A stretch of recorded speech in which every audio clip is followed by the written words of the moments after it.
31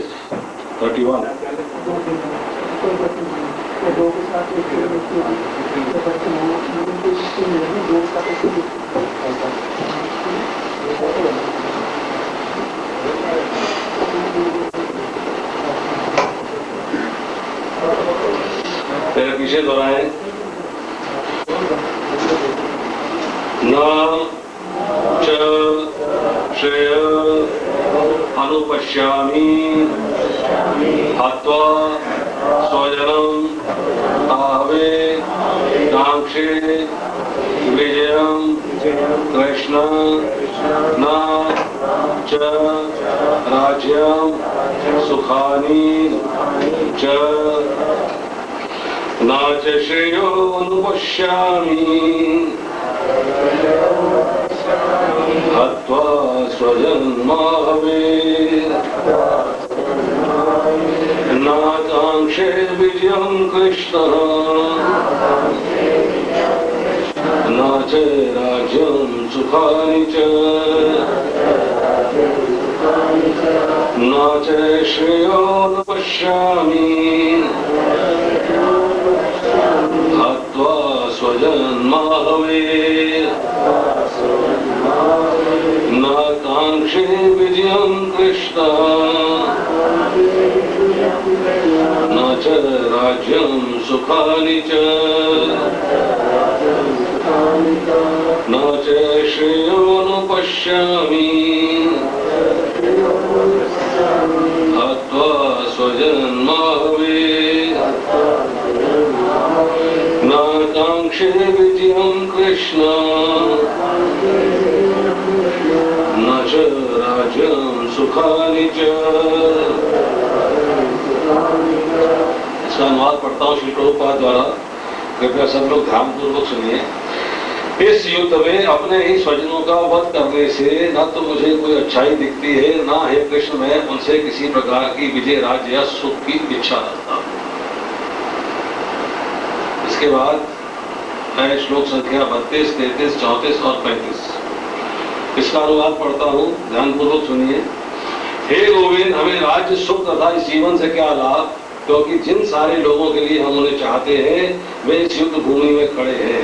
हे मधुसूदन, जब गुरुजन, पितृगण, पुत्रगण, पितामह, मामा, ससुर, पौत्रगण, साले तथा अन्य सारे संबंधी अपना अपना धन एवं प्राण देने के लिए तत्पर हैं और मेरे समक्ष खड़े हैं, तो फिर मैं इन सबको क्यों मारना चाहूंगा, भले ही वे मुझे क्यों ना मार डाले। हे जीवों के पालक, मैं इन सबों से लड़ने को तैयार नहीं, भले ही बदले में मुझे तीनों लोग क्यों ना मिलते हो। ये सारी पृथ्वी की तो बात ही छोड़ दे, भला धृतराष्ट्र के पुत्रों को मारकर हमें कौन सी प्रसन्नता मिलेगी। तो चर्चा चल रही है जी अर्जुन की मानसिक स्थिति के बारे में। क्या मानसिक स्थिति अर्जुन की इस वक्त, कि सारे संबंधियों को अपने सामने देख के जब उसके रथ को जो है भगवान कृष्ण जो है दोनों सेनाओं के मध्य में ले गए, तब उसने ये रिक्वेस्ट करी है कि आप जो है मेरे रथ को दोनों सेनाओं के बीच में ले जाएं। तो उसके बाद भगवान ने उससे कहा है कि अब तुम इन सारे कुर्मों को देखो। सारे कुर्मों को मतलब जो लोग तुम्हारी तरफ से लड़ने आए हैं वो भी कौरव वंश के हैं, और जो लोग तुम्हारी अपोजिशन में खड़े हैं जिनको कौरव कहा जा रहा है वो भी कौरव वंश के हैं। तो दोनों कौरव वंश के,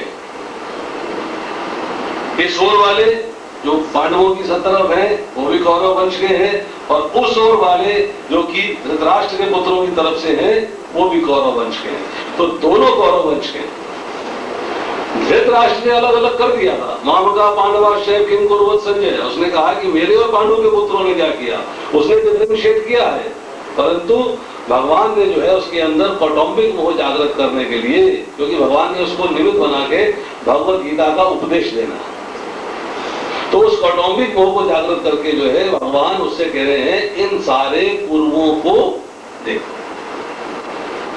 अब उन पूर्वों को देखा जा रहा है।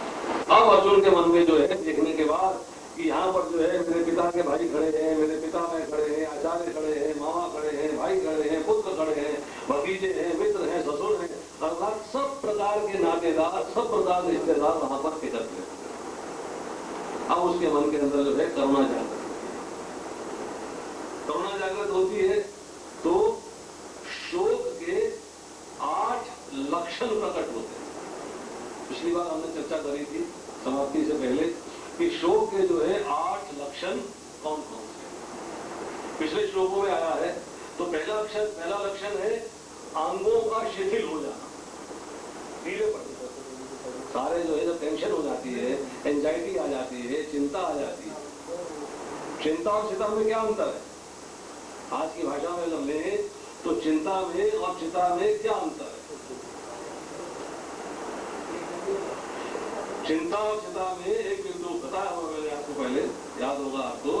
चिंता चिता समान तो बिंदु मात्र विशेषता, सजीवम रहते चिंता निर्जीवम रहते चिता, निर्जीवम रहते चिता अर्थात जो मर चुका है उसको चिता जलाती है और जो जीवित है उसको चिंता जलाती है। फर्क क्या है? चिता के ऊपर एक बिंदु, ची के ऊपर एक बिंदु लगा दे तो चिंता हो जाएगी। एक बिंदु का अंतर है, केवल एक बिंदु का। अब जब चिंता हो रही है तो चिंता के साथ जो शोक होता है, जो दुख होता है, जो तकलीफ होती है, जो कष्ट होता है, उसके भगवान यहाँ पर 8 लक्षण बता रहे हैं जो कि अर्जुन के अंदर प्रकट हुए। पहला लक्षण है अंगों का शिथिल हो जाना, अर्थात सारे अंग ढीले पड़ जाना। दूसरा लक्षण है मुख का सूख जाना। तीसरा है सारे शरीर में कंपकपी अर्थात सारा शरीर कांपना। चौथा है रोंगटों का खड़ा हो जाना। पांचवा है उसका गांडीव धनुष उसके हाथ से गिर रहा है। छठा है त्वचा जल रही है। सातवां है मन भ्रमित हो रहा है, अर्थात कंफ्यूजन है, क्या ठीक है और क्या गलत है इसमें फैसला नहीं कर पा रहा। और लास्ट क्या है कि खड़ा होने में असमर्थ है। उसे लगता है कि अब मुझे अमंगल ही अमंगल दिखाई दे रहा है। अमंगल का मतलब क्या होता है? अशुभ। अब मुझे अशुभ ही अशुभ दिखाई दे रहा है। अब अशुभ क्या है इसकी चर्चा जो है आज करते हैं कि अशुभ क्या है। यहां बात आई है शब्द विपरीतानी। इसके अंदर जो है अगर आप देखेंगे तीसरे श्लोक के अंदर दूसरे लाइन के अंदर जो है जो चौथा शब्द है वो है विपरीतानी। विपरीतानी का अर्थ क्या होता है? अर्थात विपरीत परिस्थितियां, विपरीत शगुन। उसे लग रहा है कि इस वक्त जो है स्थिति जो है मेरे अनुकूल नहीं है। क्यों अनुकूल नहीं है? कि ये सब मारे जाए। उसका जो है कुटुंब के प्रति जो है उसका एक जो मोह जागृत हो गया है। उसको दिख रहा है कि मेरे गांडीव के सामने इनमें से कोई नहीं टिक पाएगा, सारे के सारे मारे जाएंगे।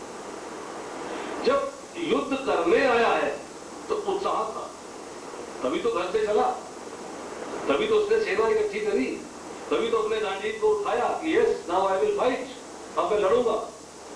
अब गांडीव से लड़ने से मेरा कार्य जो है सिद्ध होगा, मुझे विजय प्राप्त होगी। परंतु जब सब रिश्तेदारों को सामने देख लेता है, सबको जो है सामने स्पष्ट दिख रहा है कि मेरी तरफ के लोग भी मारे जाएंगे और इनकी तरफ के लोग भी मारे जाएंगे, अब उसके मन के अंदर जो है उत्साह खत्म हो गया। अब वो क्या कहता है? कहता है युद्ध में अपने ही स्वजनों का वध करने से ना तो मुझे कुछ अच्छाई दिखती है, ना ही हे कृष्ण मैं उनसे किसी प्रकार की विजय या राज्य सुख की इच्छा करता हूं। इच्छा क्यों नहीं करता हूं? राज्य सुख की इच्छा क्यों नहीं करता?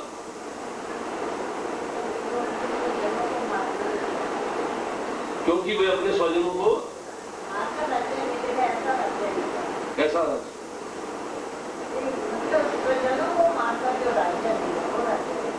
पिछली बार मैंने आपको बताया था पिछले श्लोक के अंदर, अगर हमने ध्यानपूर्वक सुना हो, कि आप कोई भी वस्तु जब लेके आते हैं तो उसको मिल के भोगना चाहते हैं। मैंने एग्जाम्पल भी दिया था। आप एक मर्सिडीज गाड़ी लेके आएंगे तो सबसे पहले घर वालों को बोलेंगे आओ बैठो भाई घूमने चले। You want to enjoy with people. वो यहां देख रहा है कि जब सारे मर जाएंगे तो मैं एंजॉय किसके साथ करूंगा? Will be my partner.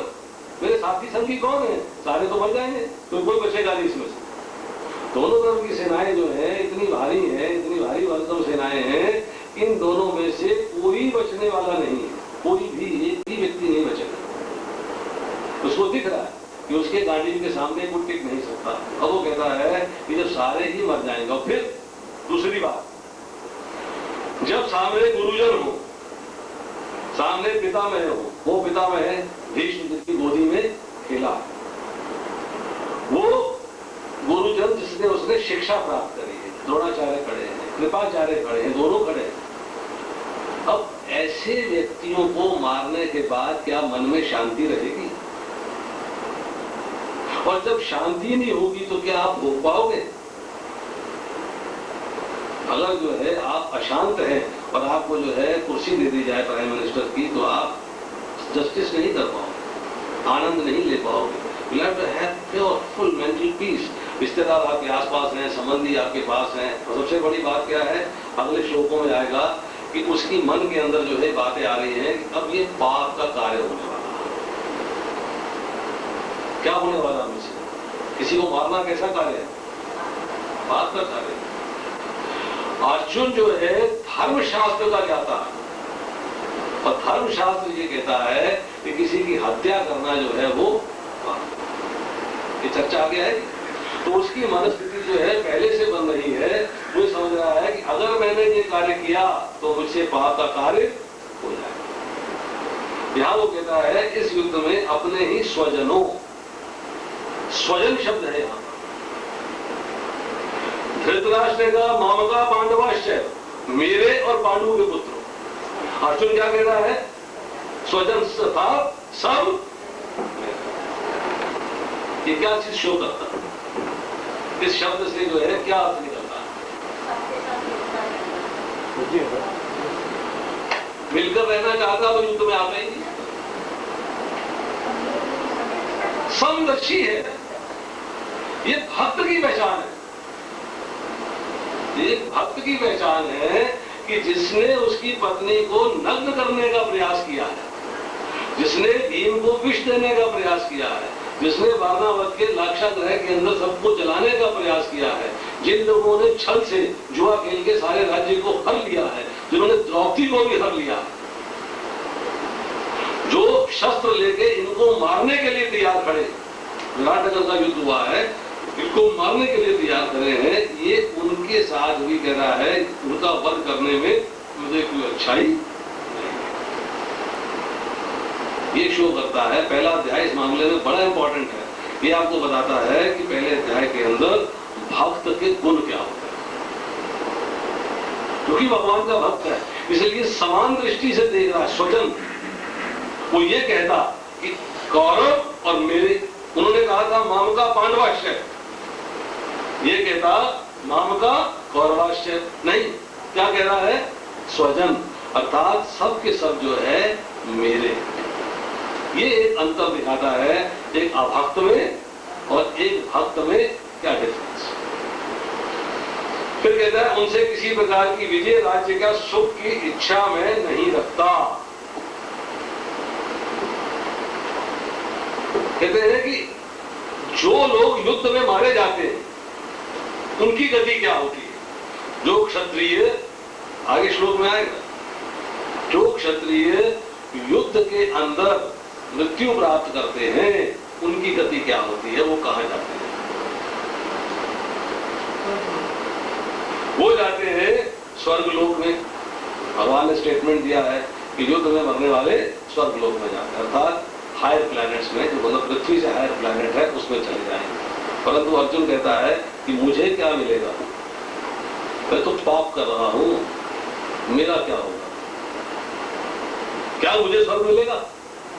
तो उसके मन में आगे श्लोकों में आएगा कि ऐसे व्यक्ति जो है नरक में जाता है। यहां वो कह रहा है मैं उनसे किसी प्रकार की विजय, राज्य या सुख की इच्छा नहीं। आपको पृथ्वी का निष्कंटक राज्य मिल रहा है, कह रहा है मुझे नहीं चाहिए। आपको राज्य प्राप्ति के बाद प्रत्येक सुख उपलब्ध है, तो कह रहा है मुझे नहीं चाहिए। ना राज्य चाहिए, ना सुख चाहिए, ना विजय चाहिए। भक्त जो है वो और जो अभक्त है, इन दोनों में डिफरेंस जो है ये श्लोक बताते हैं 31 से लेके और 35 तक। दुर्योधन ने कहा कि मैं एक सुई की नोक के बराबर भी भूमि नहीं दूंगा। तो कौन सी भूमि? जो टेक्निकली आम भाषा में इस्तेमाल करे तो उसके पास जमानत रखी हुई है, जमानत है, उनकी है, तुमने छल से जीती है, और उसके बाद जो है ये फैसला हुआ है कि 12 साल तक जो है ये भूमि तुम्हारे पास, 13 साल तुम्हारे पास रहेगी, और इसमें 12 साल जो है ये वनवास काटेंगे और 13वां साल अज्ञातवास काटेंगे, जिसमें पहचाने नहीं जाएंगे। और अगर ये पहचाने नहीं गए तो ये भूमि इनको वापस दे दी जाएगी। तो क्या हुई? ये भूमि किसकी हुई? पांडवों की। आपके पास कैसे रखी हुई है? धरोहर है, धरोहर है आपके पास, उनकी वस्तु आपके पास रखी हुई है, परंतु उसने कहा कि मैं इसको नहीं किया। युद्ध होता हो जाए। कृष्ण जो है संदेश लेके गए हैं पांडवों की सभा के अंदर कि युद्ध नहीं होना चाहिए, तुम इनको 5 गांव दे दो तब भी बुरा चल जाएगा। पांडव कितना ही स्वीकार करने के लिए थे। दुर्योधन ने कहा कि मैं सुई की नोक के बराबर भी भूमि नहीं दूंगा, और साथ ही उसने जो है कृष्ण को कैद करने का प्रयास किया। मतलब वो भगवान को भगवान नहीं समझता था, पहचानता नहीं था ये भगवान। अर्जुन ने मांगा कि मेरे को आप चाहिए, मेरे रथ के सारथी बन जाओ। दुर्योधन ने कहा ठीक है, मुझे नारायणी से में ठीक है, मैंने आपको लेके क्या करना, कदर ही नहीं, वैल्यू ही नहीं पता क्या। तो इस श्लोकों के अंदर चर्चा हो रही है, हे गोविंद हमें राज्य तथा सुख के जीवन में क्या था, क्योंकि जिन सारे लोगों के लिए हम उन्हें चाहते हैं वे युद्ध भूमि में खड़े हैं। हे मधुसूदन, तो यहाँ से शब्द आया है मधुसूदन। मधुसूदन किसे कहते हैं? कौन है जी मधु? क्या किया था उन्होंने? सूदन का ठीक है वध किया, मधु का मतलब है राक्षस का वध किया, पर मधु राक्षस कौन था, क्या किया था उसने, क्यों वध कर दिया?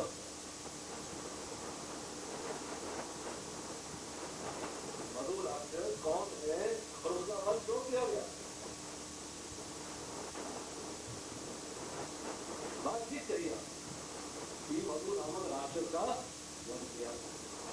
जब अगस्त्य पुराण पढ़ेंगे तो आपको पता लगेगा कि मधु नामक जो दैत्य है वो पृथ्वी से सारे वेदों को, ब्रह्मा जी से सारे वेदों को चुरा के पृथ्वी छोड़ के वो जो है जल के अंदर चला गया, पता नहीं।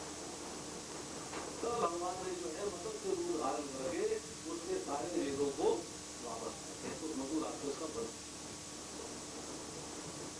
यहाँ अर्जुन कह रहा है कि आप जो है मधुसूदन है,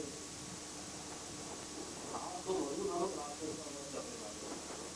तो आप मुझे बताइए, ये जीवों के बालक, मैं धर्मों से लड़ने के लिए तैयार नहीं, हमें ही इस तरह से मुझे तीनों लोग क्यों ना मिलते हो।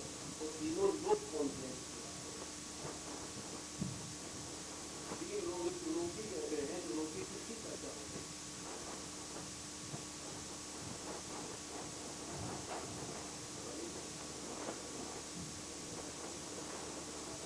आ जाएगा ना।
महाभारत का उसके बाद उन्हें राज्य मिला, तो उसे जो है कितने साल का राज्य मिला।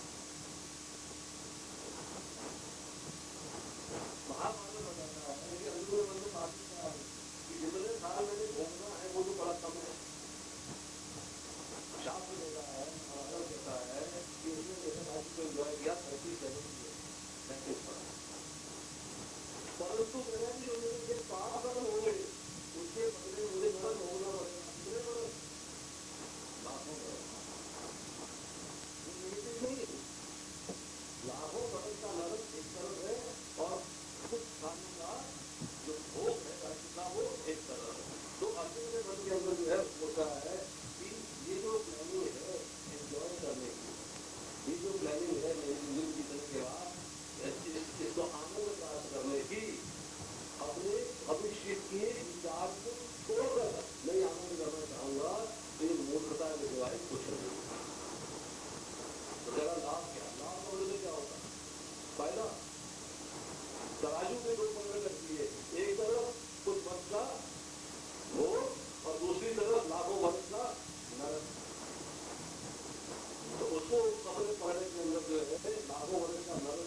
अगला श्लोक आता है जिसमें कहा जा रहा है यदि हम उनके आत्माओं का वध करते हैं तो हम पर पाप चढ़ेगा, अतः ये उचित नहीं होगा। धृतराष्ट्र के पुत्रों तथा उनके मित्रों का वध करें। हे लक्ष्मीपति कृष्ण, इससे हमें क्या लाभ होगा? पर अपने ही कुटुंबियों को मारकर हम किस प्रकार सुखी हो सकते हैं? मेरे लाभ की चर्चा करना और शब्द का इस्तेमाल कर रहा है लक्ष्मीपति। माँ भगवा, माँ का मतलब होता है लक्ष्मी और धन का मतलब होता है पति, अर्थात लक्ष्मी पति कृष्ण। उसने यहाँ पर पर्टिकुलरली जो है माधव शब्द को इस्तेमाल किया। कृष्ण शब्द इस्तेमाल कर सकता था, किसी को सुगंध कर सकता था, कई शब्द भगवान के लिए इस्तेमाल हो गए। तो यहाँ पर पर्टिकुलरली जो है इस श्लोक के अंदर उसने माधव शब्द क्यों इस्तेमाल किया?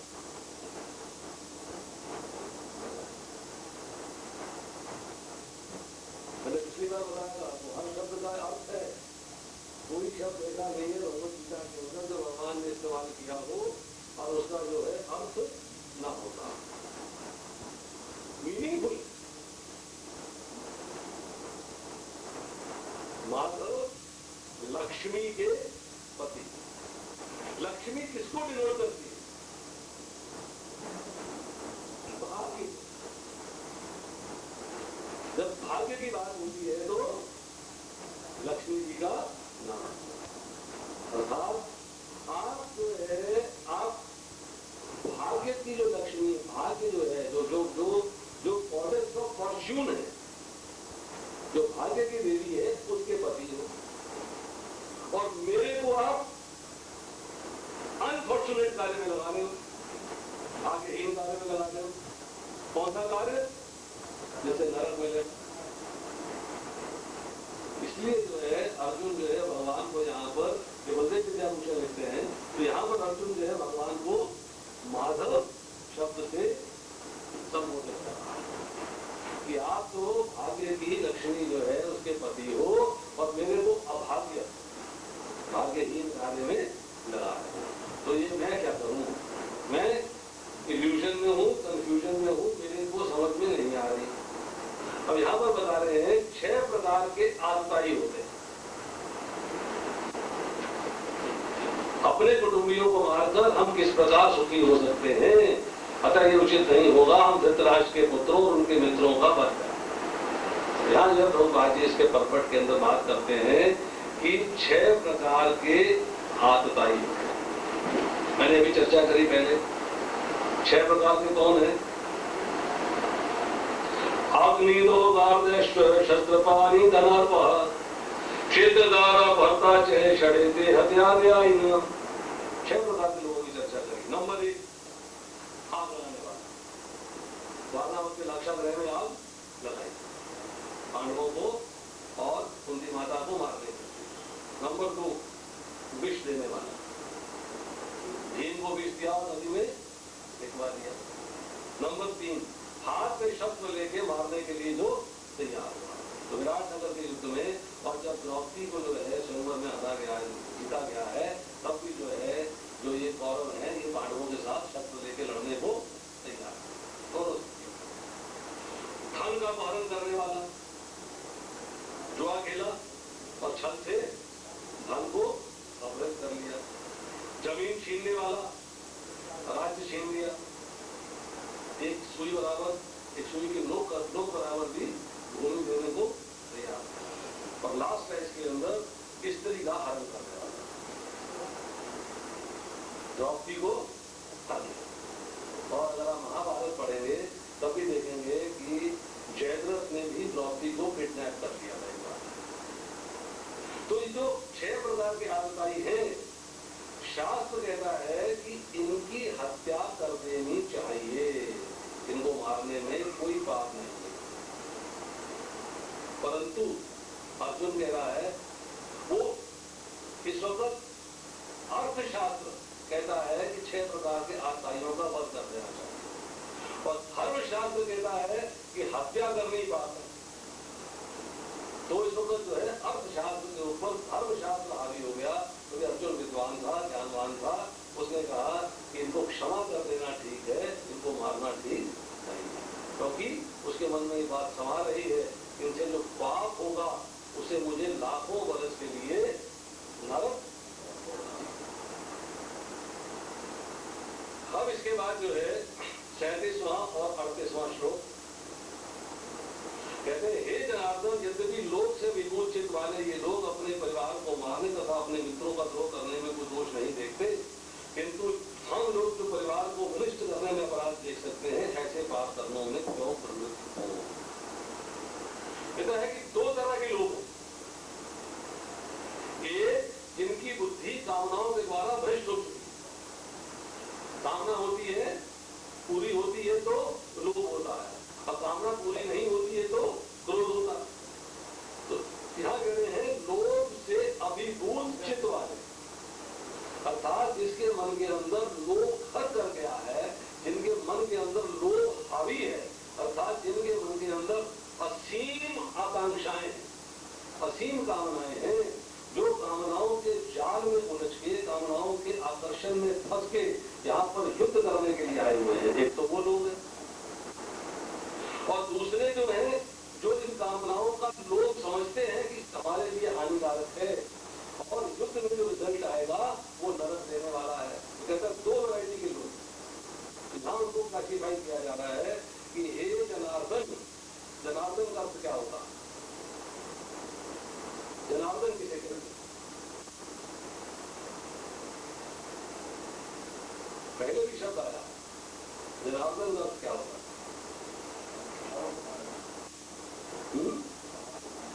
नहीं, जनार्दन इस बार पहाड़ को उठाएगा।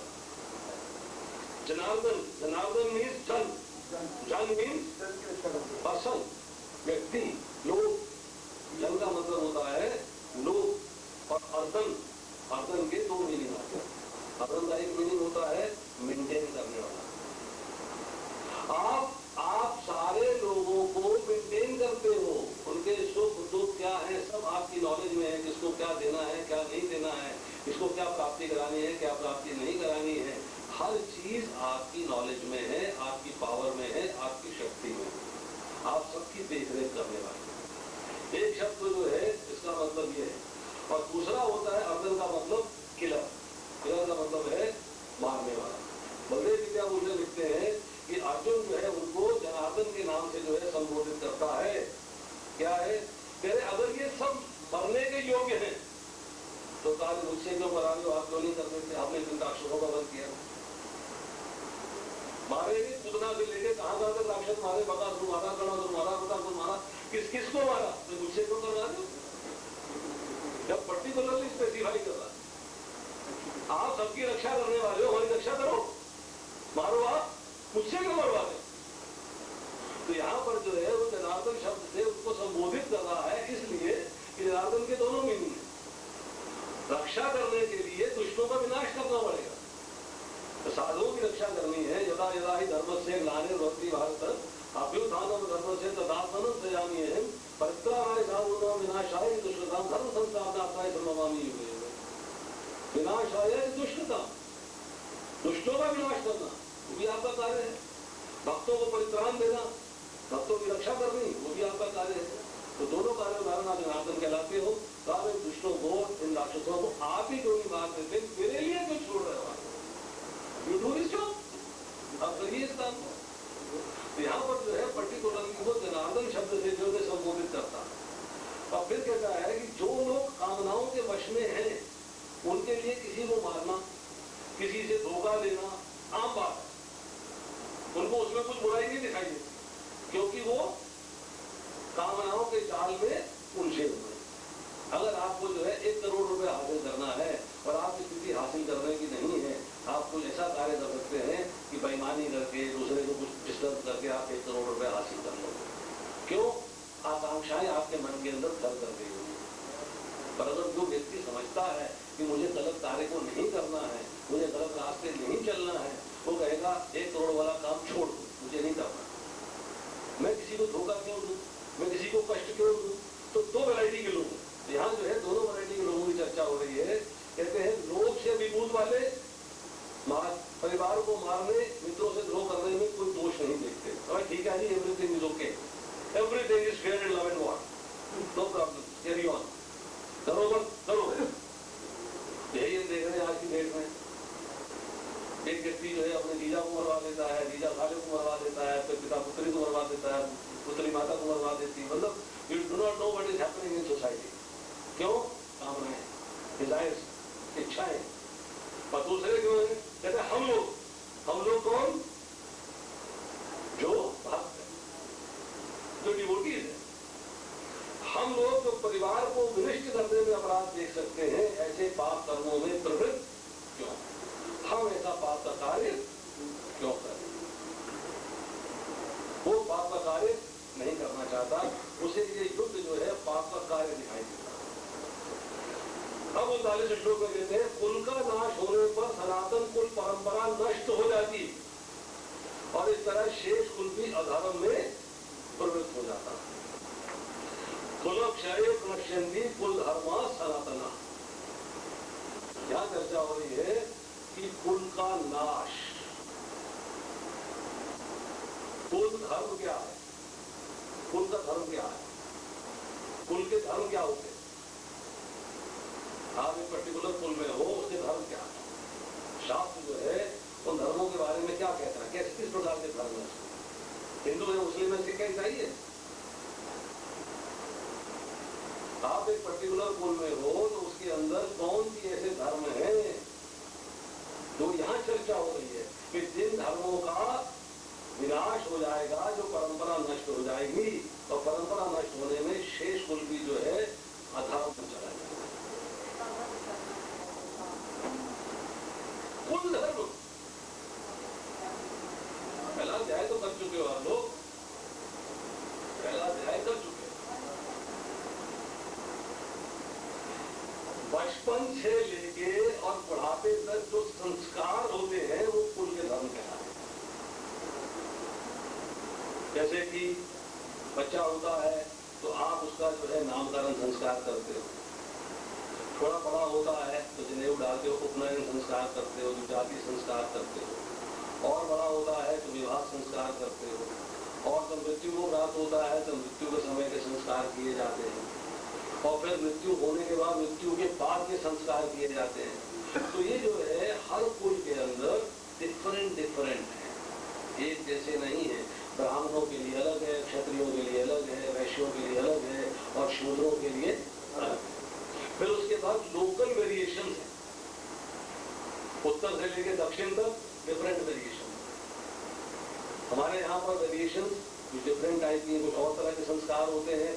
साउथ में जाएंगे तो थोड़े डिफरेंट तरह के संस्कार होते हैं। नाम दोनों में विवाह संस्कार है दोनों जगह पर नामकरण संस्कार, मृत्यु के समय के संस्कार नेम सेम है, परंतु नेम सेम होते हुए भी संस्कारों में अंतर है। तो ये जो संस्कार है ये कुल के संस्कार कहलाते हैं, कुल धर्म कहलाते हैं। कहते हैं जब सारे, देखिए युद्ध में क्या होने वाला, सारे पुरुष मारे जाएंगे, पीछे कौन बचा? या तो बूढ़े जो युद्ध में नहीं आए, या बालक युद्ध में नहीं आए। बूढ़े जो है कुछ वर्षों में चले गए, बालकों को कुछ पता नहीं। तो जो आपके कुल के धर्म में निभाएगा कौन? सोचिए सर, जितने जवान थे वो तो सारे युद्ध में आए, क्षत्रिय युद्ध में खड़े हैं, सब मर जाएंगे। बूढ़े कुछ सालों में चले गए, बच्चों को कुछ पता नहीं है। तो जो कुल के धर्म है, अर्जुन के मन में प्रश्न आ रहा है कि जो हमारे कुल के संस्कार हैं इनको कौन मैनेज करेगा? एक क्षत्रियों के कुल के संस्कार कौन मैनेज करेगा? Who will do it? Who is responsible? तो क्या है कि आपकी कुल की परंपरा नष्ट हो जाएगी। बच्चा बड़ा हुआ, पूछेगा, माता से पूछेगा भाई विवाह होने वाला है, क्या करना है? माता कहेगी मुझे पता नहीं, तेरे पिता को पता होगा क्या? आज की अगर आप देखें जो करंट सिनेरियो चल रहा है, आज के जो यंग ब्लड है उन्हें किसी बात का पता ही नहीं, शादी में क्या संस्कार होते हैं क्या नहीं होते। वो किसी बड़े बुजुर्ग से पूछते हैं, अच्छा जब चाची से पूछना क्या होता है बता दे, फिर खिलाते हैं तो क्या क्या होना, वो उत्तर नहीं आता। उन्हें ये पता है जाओ कोर्ट में मैरिज करो, इंटरकास्ट मैरिज है, ब्राह्मण है, क्षत्रिय है, शूद्र है, हमें जो भी है, शादी हुई, कोर्ट में मैरिज करी, रिश्ता कराया, चलो लोग के fine, thank you very much. बात खत्म हो गई। तो जो संस्कारों की बात हो रही है, मृत्यु के समय संस्कार क्या है, मृत्यु के बाद के संस्कार क्या है, विवाह के संस्कार क्या है, नाम का संस्कार क्या है, जाति संस्कार क्या है, इनके बारे में नहीं पता। अब दूसरी बात यहां कही जा रही है कि शेष कुल भी अधर्म में प्रवृत्त हो जाता है। शेष कुल मतलब जो बचा हुआ है उसको भी धर्म का ज्ञान नहीं है। धर्म क्या है? धर्म का फिर हिंदू मुस्लिम सिख ईसाई नहीं है। धर्म का मतलब यह है कि आपके जो कुल के संस्कार थे उनको करते हुए किस प्रकार जो है आप भगवान के प्रति समर्पित हो सकते हो। धर्म तो साक्षात भगवत प्रणीतम, अर्थात धर्म है साक्षात भगवान का प्रेम प्राप्त करना। और उन्हें पता नहीं क्यों, बताने वाला कोई है नहीं, नोबडी टू टेल, कोई बताने वाला नहीं। तो अब जो है यहां पे चर्चा हो रही है कि धर्म के ऐसे कौन से कारण हैं जिनसे जो है मनुष्य सेफ रहता, और जब वो कारण हट जाते हैं तो अधर्म हो जाता है। कुछ कारण होने चाहिए ना। उसमें कारण क्या बताए जा रहे हैं? नंबर 1 कि व्यक्ति को भगवान का भय होता है। ये भगवान है भाई, देख रहे हैं, मैं कुछ गड़बड़ ना करूं तो मेरे नंबर कट जाएंगे। अर्थात मेरे कर्म जो है उनके साक्षी है भगवान, तो उसको मन के अंदर ईश्वर का डर है। नंबर 2 शास्त्र का शासन। भाई शास्त्र ये कहता है इसके ऊपर चलना है। किसी ने दूसरी बात कही, नहीं नहीं नहीं देखो जी शास्त्र में तो लिखा नहीं हुआ, मैं आपकी बात कैसे मान जाऊं? क्योंकि उसकी शास्त्र में श्रद्धा होती है, उसकी भगवान में श्रद्धा है, उसकी शास्त्र में श्रद्धा है, इसलिए धर्म के नियमों का पालन करता है। नंबर 3 अगर मैं धर्म के नियमों का पालन नहीं करूंगा तो मेरी कुल की मर्यादाएं टूट जाएंगी, मैं अधर्म के रास्ते में चलूंगा। जो हमारे जो नियम मैंने ऊपर चर्चा करी है इनका जो है पालन नहीं होगा तो हमारे कुल की परंपरा, कुल की मर्यादा जो है वो समाप्त हो जाएगी। चौथी चीज जिससे व्यक्ति करता है, राज्य का कानून, लोकल लॉस। जो राज्य है उसके भी कुछ नियम है, तो उन नियमों के अनुसार चलता है। और आज का राज्य और पिछले समय के राज्य में अंतर है। पिछले जमाने में जो हमारे शास्त्रों में राज्य की वर्णन हुआ है वो इस तरीके से हुआ है कि प्रत्येक राज्य जो है ईश्वरीय नियमों में चलता। कृष्ण महाराज की आप पूरी कथा पढ़िएगा कि राज्य का कार्य यह है कि प्रत्येक व्यक्ति को भगवान का प्रेम प्राप्त करने में, भगवान की भक्ति करने में सहायक हो, उसको मार्ग दिखाए, उसको रास्ता दिखाए। आज राज्य कर रहा है प्रत्येक व्यक्ति को भौतिक आसक्ति के प्रति रास्ता दिखाए, किस तरह आप सेंसुअल एंजॉयमेंट कर सकते हैं। परंतु उस राज्य की चर्चा हो रही है, उस जमाने में उसके ऊपर जो है राज्य का डर रहता था, राज्य का कानून था। और लास्ट चर्चा थी कि अगर मेरा जो है कोई शारीरिक से कष्ट हो जाए, कोई धन आर्थिक कष्ट हो जाए, दिक्कतें ना हो जाएं, तो मैं धर्म का पालन करता रहूं। अधर्म करूंगा तो मुझे तकलीफें आ सकती हैं, कष्ट आ सकते हैं, और डर रहता है। अब यहाँ पर जो है जब युद्ध हो जाएगा, सारे व्यक्तियों की हत्या हो जाएगी, सब मर जाएंगे, तो सारी बातें तो फेल हो जाएंगी। पालन कौन करेगा? वो विल फॉलो, कौन पालन करेगा? यहाँ पर जो है चर्चा करते हैं कि शेष कुल भी अधर्म में प्रवृत्त हो जाए। जो बाकी बचे हुए लोग हैं, जो आगे परंपरा चल रही है, जो आगे पीढ़ियां चल रही है, उनमें धर्म नहीं रहेगा, अधर्मीय धर्म हो जाएगा। बच्चे के ऊपर पिता का साया ना हो तो बच्चा ठीक निकले, बड़ी मुश्किल बात है। माता पिता का साया ना हो, एसेंशियल है। स्त्री के ऊपर शास्त्र कहता है, स्त्री के ऊपर जो है 3 संरक्षण होते हैं। नंबर 1, जब तक विवाहित नहीं होती है तो माता पिता के संरक्षण में रहती है। विवाहित हो जाती है तो पति के संरक्षण में रहती है, और जब पति नहीं रहता है तो पुत्रों के संरक्षण में होती है। अगर आप किसी लड़की के ऊपर न माता का साया है न पिता का साया है तो समाज में क्या होगा उसका? और उसी मैनेज कितना संरक्षण होगा? इसी तरह कहते हैं कि शेष कुल भी अधर्म में प्रवृत्त हो जाता है। अब कहते हैं एक विषय जब कुल में अधर्म प्रमुख हो जाता है तो कुल की स्त्रियां दूषित हो जाती है। जब कोई कंट्रोल करने वाला नहीं रहा, वो बताने वाला नहीं रहा, ठीक मार्ग पर चलाने वाला नहीं रहा, तो क्या होगा? कुल की स्त्रियां दूषित हो जाएंगी। नंबर 1। नंबर 2, स्त्रीत्व के पतन से ही वृष्णि वंशी अवांछित इस्तेमाल हुआ है वृष्णिवंशी। कृष्ण क्यों नहीं कहा, मधुसूदन क्यों नहीं कहा, केशव क्यों नहीं कहा, वृष्णिवंशी क्यों कहा? वाई?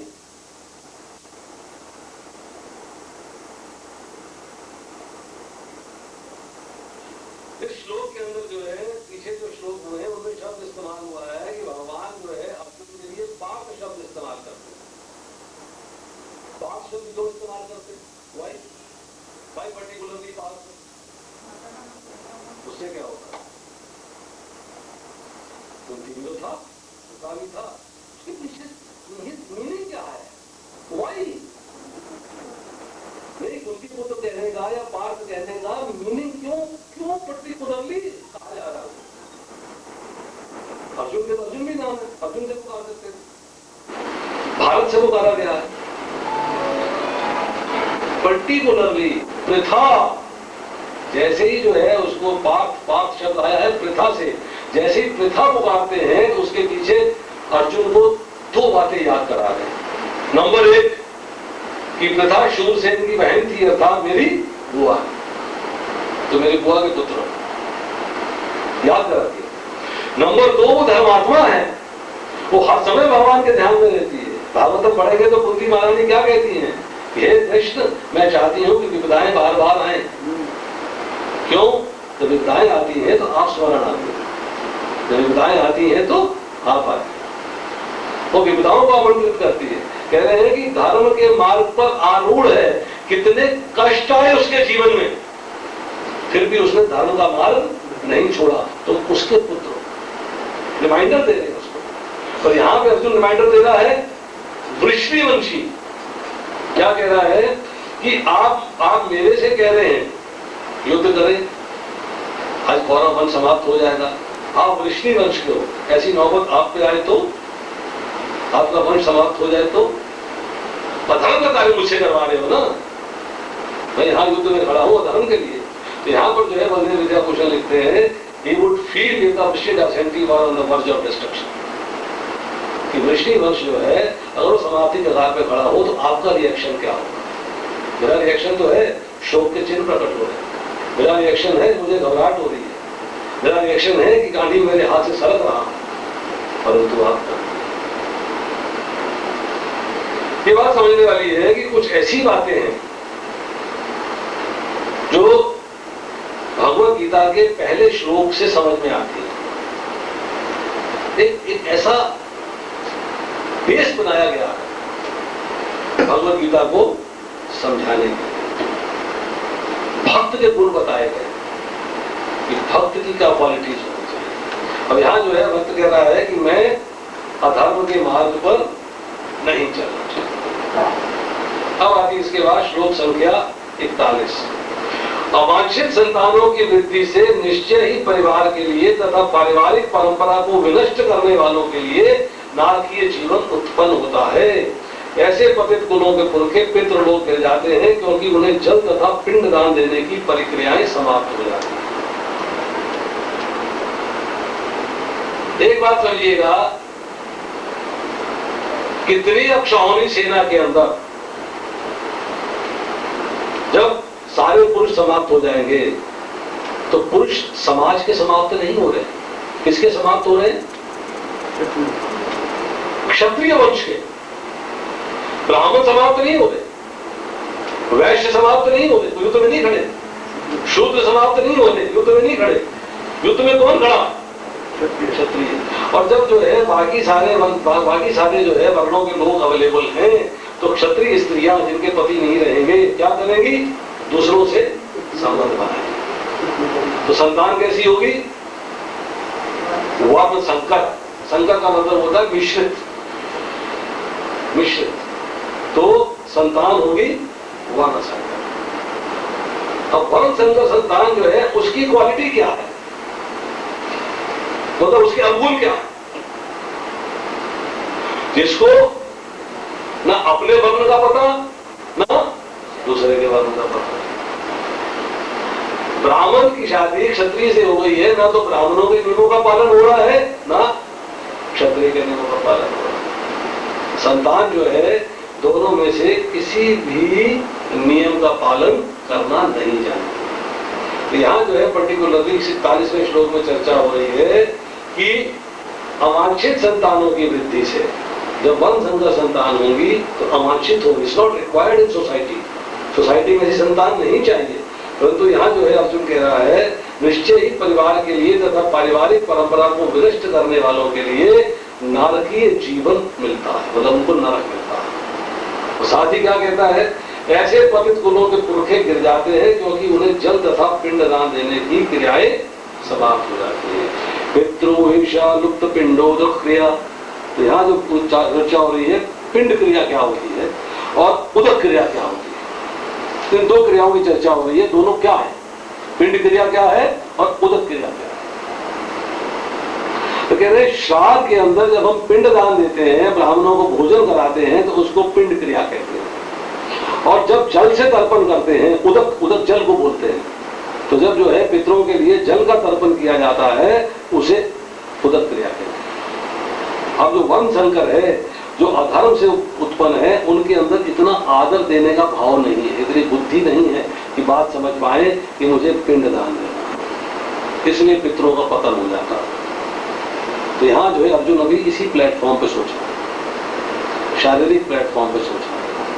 वो धर्म अधर्म की व्याख्या अपने हिसाब से कर रहा है। वो धर्म शास्त्र जैसे मनुस्मृति है, वशिष्ठ स्मृति है, इनके हिसाब से चर्चा कर रहा है।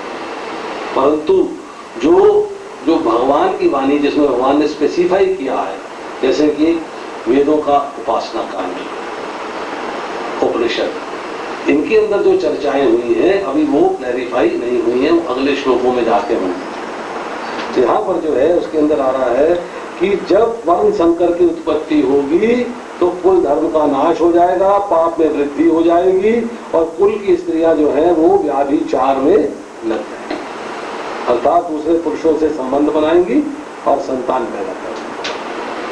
अब 42वें श्लोक में कहते हैं, जो लोग कुल परंपरा को विनष्ट करते हैं, इस तरह अवांछित संतानों को जन्म देते हैं, उनके दुष्कर्मों से समस्त प्रकार की सामुदायिक अर्थात पारिवारिक परंपराएं और पारिवारिक कल्याण कार्य विनष्ट हो जाते हैं।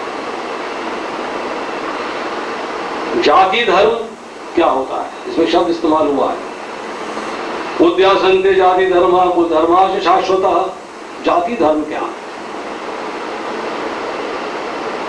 जाति धर्म का है अर्थ कि शास्त्रों में जो वर्णाश्रम धर्म बताया गया उसको जाति धर्म। वर्णाश्रम क्या है, कितने वर्ण हैं? चार। कौन कौन से? शूद्र। चार वर्ण है, ब्राह्मण, क्षत्रिय, वैश्य और शूद्र। और आश्रम चार है, ब्रह्मचर्य, गृहस्थ, वानप्रस्थ और संन्यास। तो जिस भी आश्रम में है आप और जिस भी वर्ण में है, उसके लिए जो नियम है वो आपका जाति धर्म। अगर आप गृहस्थ हैं और ब्राह्मण है तो ब्राह्मणों के जो धर्म है, ब्राह्मणों के जो कार्य हैं वो, और आप जो गृहस्थ हैं उसके जो कार्य है वो, इन दोनों को जब मिला देंगे तो जो टोटल कार्यों की लिस्ट बनेगी वो आपका जाति धर्म। That is your. वो जाति धर्म ये नहीं है कि चोपड़ा है, ये बोली है, गालगुली, ये जातियां नहीं है, ये सब आर्टिफिशियल है। भगवान ने जो जातियों की रचना नहीं करी है, भगवान ने रचना करी है चार वर्णों की और चार आश्रमों की। जिस वर्ण में हो आप, जिस आश्रम में हो, उसकी चर्चा हो रही है। अब सनातन कुल धर्म की बात हो रही है। कुल धर्म मैंने पहले बता दिया कि कुल धर्म क्या है, आपके द्विजाति संस्कार, नामकरण संस्कार, विवाह आदि संस्कार हैं, बोल रहे हैं। सनातन का अर्थ क्या है कि जैसे मान लीजिए मृत्यु है, मृत्यु के समय जो संस्कार करना है, सनातन का मतलब है पहले भी किया जाता था, अब भी करना है और आगे भी किए जाए। विवाह संस्कार करना है, पहले भी किए जाते थे, आज भी होंगे और आगे भी होंगे। ये अलग बात है कि आज का विवाह संस्कार हो गया, लिखो और साइन करके आए, वो भी एक संस्कार है, ये भी मॉडिफाइड है, शास्त्र के अनुरूप, शास्त्र के अनुसार नहीं है, परंतु फिर भी लॉफुल है। परंतु जो शास्त्र के अनुसार है, कहते हैं जब व्यक्ति वर्ण संकर हो जाता है, अर्थात दो जो है वर्णों की स्त्रियों का पुरुषों का मेल हो जाता है, उनसे जो संतान उत्पन्न हो जाती है, अब उसको आप किस वर्ण में रखोगे? जब संकर शब्द इस्तेमाल होता है तो संकर के लिए बहुत सारे संकर हैं। जैसे आहार संकर, इसका क्या अर्थ हुआ? आहार संकर। आपने कहा मैं वेजिटेरियन हूं, यहां किसी ने बोला मैं नॉन वेजिटेरियन हूं, क्या हुआ? अब एक व्यक्ति जो है, इनकी जो संतान हुई है वो दोनों चीजें खा रही है। बेसिकली जो नॉन वेजिटेरियन का अर्थ है वो केवल नॉन वेज ही खाता है और कुछ नहीं खाता। शाकाहारी का मतलब है केवल शाकाहार, मांसाहारी का मतलब है केवल मांसाहार। शेर मांसाहारी कहलाता है, वो घास नहीं खाता, खाता क्या? और गाय शाकाहारी कहलाती है, मांस खाती है क्या? ये हम लोग हैं, हम लोग अपने आप को कहते हैं हाँ मैं नॉन वेजिटेरियन हूं, परंतु हम वेजिटेरियन भी खाते हैं और नॉन वेज भी खाते हैं। तो क्या हम एक्चुअली नॉन वेजिटेरियन है? हम संकर है, मिक्स्ड है। पर इस मिक्स के लिए कोई शब्द नहीं। टेक्निकली क्या है, हम लोग आहार संकर है, ठीक है नहीं? ओमनीवोरस मीन्स मांसाहारी, शाकाहारी मिक्स हो गए, मतलब जो मिला वो खा लिया। Omni means everything. कार्निवोरस का मतलब है मांसाहारी, कार्निवोरस का मतलब है शाकाहारी, ओमनीवोरस का मतलब है जो मिला तो खा लिया। परंतु हिंदी के अंदर इसका वो अर्थ है, कोई मीनिंग है? जाति संकर है, धर्म संकर है, भाषा संकर है, आहार संकर है और वर्ण संकर है। अब एक व्यक्ति जो है उसका पिता ब्राह्मण है, माता उसकी क्षत्रिय है, बच्चा कौन से वर्ण का होगा? ना तो ब्राह्मण है ना वो क्षत्रिय है, तो कौन सा वर्ण है? वर्ण तो 4 ही दिए भगवान ने, फिर कौन सा वर्ण है?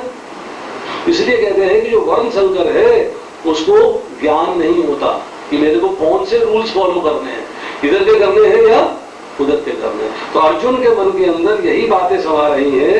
वो कह रहे हैं कि पारिवारिक कल्याण के कार्य नष्ट हो जाते हैं, फिनिश। और पारिवारिक कल्याण किसको कहते हैं? पारिवारिक कल्याण क्या है? पारिवारिक कल्याण है कि सारा का सारा परिवार वो भगवान का प्रेम प्राप्त कर सके, सारा का सारा परिवार भगवान के प्रेम प्राप्ति के मार्ग में लगे और भगवान के धाम जाने के लिए तैयारी करे। तो रहते ही नहीं, क्योंकि वो गाइड करने वाला नहीं है, तो ठीक रास्ता नहीं है। अगले श्लोक में कहते हैं, हे प्रजापालक कृष्ण, मैंने गुरु परंपरा से सुना है कि जो लोग कुल धर्म का विनाश करते हैं वे सदैव नरक में वास करते हैं। जो लोग कुल परंपरा का विनाश करते हैं, अर्थात जो विवाह संस्कार है परंपरा से नहीं हुआ, मृत्यु के बाद का संस्कार है परंपरा से नहीं हुआ, मृत्यु के समय का संस्कार है परंपरा से नहीं हुआ, तो जिनका ऐसा कार्य नहीं होता है वो नरक में जाते हैं। कहां से सुना है? शास्त्रों से, मैंने जो है गुरु परंपरा से सुना। तो यहां पर जो है अर्जुन ने कहा कि जो लोग कुल धर्म का विनाश करते हैं वे सदैव नरक में वास करते हैं। अब उसके मन के अंदर जो है पाप, अधर्म और नरक, ये 3 चीजें समाई हुई और ये 3 चीजें उसकी अभी चलेंगी, ये निकली नहीं दिमाग से। अगले श्लोक में कहता है, ओह कितने आश्चर्य की बात है कि हम सब जघन्य पाप कर्म करने के लिए उद्यत हो रहे हैं। सरप्राइज, आश्चर्य हो रहा है। सरप्राइज होता है ना, आश्चर्य, अच्छा तुम भी, मतलब सारे के सारे लोग जो इकट्ठे हैं पाप कर्म करने के लिए तैयार हो रहे हैं। किस लिए हो रहे हैं? कामनाओं के वश, राज्य सुख भोगने के इच्छा। राज्य सुख क्या है? Desires, desires to enjoy. कामा मतलब कामनाओं को अपना जीवन बना लिया है। हम राज्य सुख जो है भोगने की इच्छा से यहां पर अपने ही संबंधियों को मारने पर तुले होते हैं। किसको मारना चाहते हैं? अपने ही लोगों। अब अगले श्लोक में कहते हैं, यदि शस्त्रधारी धृतराष्ट्र के पुत्र मुझ निहत्थे तथा रणभूमि पर विरोध न करने वाले को मारे तो मेरे लिए ये श्रेयस्कर होगा। यदि शस्त्रधारी धृतराष्ट्र के पुत्र, हम निहत्थे हो जाए, हम जो है बिल्कुल किसी प्रकार का हथियार अपने हाथ में ना रखे और वो शस्त्र लेके आए हमको मारने के लिए, हम उनको जो है कोई प्रतिरोध ना करें, तो मुकाबला ना करें, उनको रिप्लाई न दें, उनके ऊपर पलट के वार नहीं करे, तो मेरे लिए श्रेयस्कर, कल्याणकारी, उचित, बेटर यही हो। इस बात को वो करेंगे। और लास्ट श्लोक में कहते हैं, संजय ने कहा, युद्ध भूमि में इस प्रकार कहकर अर्जुन ने अपना धनुष तथा बाण एक ओर रख दिया और शोक संतप्त चित्त से रथ के आसन पर बैठ गया। अब उसने अपना गांडीव रख दिया कि अब मैं युद्ध जो है नहीं करूंगा। गांडीव छोटा मोटा धनुष नहीं। अर्जुन ने बोल लिया कि जो मेरे गांडीव का अपमान करेगा मैं उसका वध कर दूंगा। और किसने अपमान किया था उसके गांडीव का? उसके गांडीव का अपमान किसने किया था? कुरुक्षेत्र के युद्ध के अंदर जब युधिष्ठिर को जो है कर्ण के हाथों थोड़ी सी चोटें पहुंची तो महाराज युधिष्ठिर जो है युद्ध भूमि से उनको शिविर में ले आया गया। अर्जुन को जब पता लगा कि कर्ण ने जो है युधिष्ठिर को चोट पहुंचाई है, युधिष्ठिर जो है युद्ध भूमि छोड़ के शिविर में चले गए हैं, तो अर्जुन जो है उनके पीछे पीछे शिविर में आ गया। तो शिविर में आने के बाद जो है तो उसने अपने भाई को प्रणाम किया, उनका हालचाल पूछा, तो युधिष्ठिर ने पूछा, क्या तुमने कर्ण को मार दिया है? क्या तुमने मेरा बदला ले लिया है? तो अर्जुन ने कहा, नहीं नहीं, मैंने कर्ण को नहीं मारा, मैं तो आप पूरे तरीके से चोटित हो गए हैं, आप चोटिल हो गए हैं, आपको चोट लग गई है, आपको कष्ट हो गया है, तो मैं आपको देखने के लिए आया हूं। तो युधिष्ठिर क्या कहते हैं कि तुमने युद्ध क्षेत्र को छोड़ दिया है कर्ण को मारे बगैर, तुम तो कायर हो, तुम कायर हो। तुमने ये कार्य कैसे किया? अपने गांडीव को छोड़ दो, कोई दम नहीं रहा, तुम्हारे गांडीव में कोई दम नहीं रहा। तो अर्जुन ने प्रण किया था कि जो मेरे गांडीव का अपमान करेगा मैं उसका वध कर दूंगा। तो गांडीव खींच के वो युधिष्ठिर का वध करने के लिए गया अकेले। गांडीव का अपमान करने वाले को मैं बर्दाश्त नहीं कर सकता, चाहे मेरा भाई क्यों ना हो। तो वो जो है महाराज युधिष्ठिर को मारने के लिए तैयार हो। तब कृष्ण आए, उन्होंने कहा कि देखो ऐसा है, जो क्षत्रिय है उसके लिए सबसे बड़ा कष्ट, सबसे बड़ी मृत्यु, ये आगे दूसरे श्लोक दूसरे अध्याय के अंदर आएगा 31 से लेकर 38वें श्लोक तक।